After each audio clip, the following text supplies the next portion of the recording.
Welcome back to the lesson on the Juwasi people, also called San people. Now we're moving on from infrastructure to social structure. So we're going to talk about people and relationships and those aspects of San culture. So we would not call the San or the Juwasi people tribal in anthropology. We would not call them a tribe. We would call them a band, and that is a specific type of social structure. So in anthropology, tribe means something specific, a specific type of political structure and leadership and all of that. So we don't use the word tribe loosely in anthropology. So the San people live in bands, and they're a band society. A band is a small, mobile, or nomadic, kin-based group of hunter-gatherers.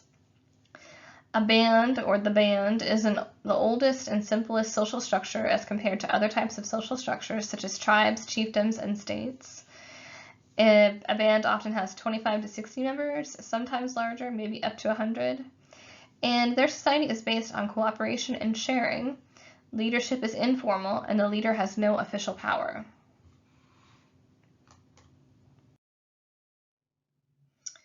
Today, of course, I mentioned earlier that many San have been relocated, forced into different types of lifestyles and settlements.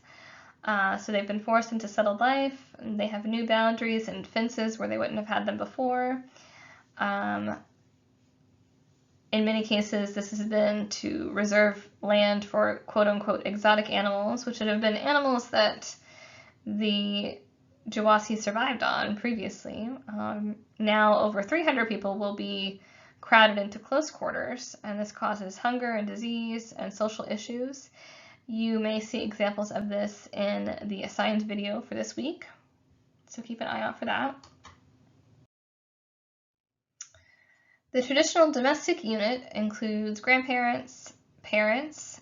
Men can sometimes have more than one wife. Men can pay a bride price for their wives, so wealthier men can afford to have more wives in groups that have ties to monetary and trade systems. In this situation, wives would have their own huts. And then, of course, there are children. Adolescents can build smaller huts next door to their parents. Marriage and kinship. There are different kinds of marriage in Juwasi society.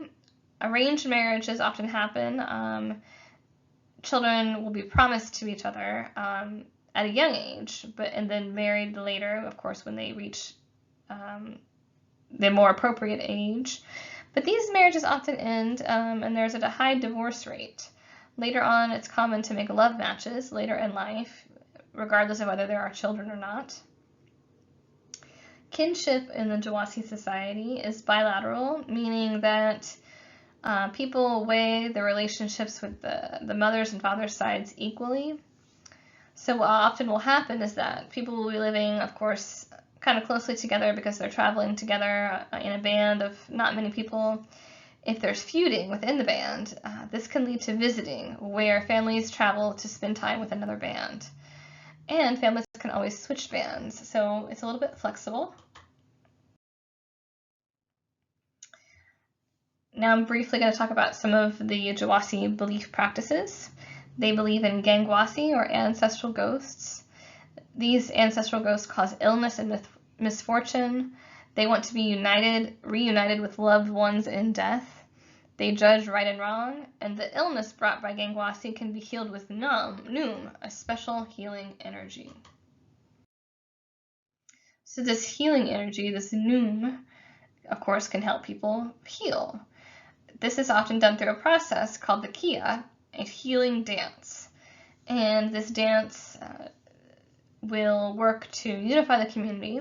It will work as an emotional outlet, and during this dance, male healers enter a trance state called half-death, and they'll use their noom, or their healing energy, to protect and heal.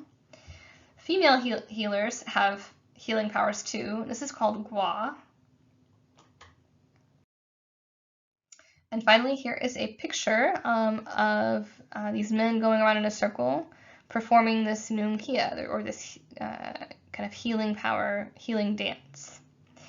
And that is it. This was a relatively short lesson to get you acquainted with how we're presenting cultures in my classes, cultural anthropology and world cultures, and I hope you enjoyed it.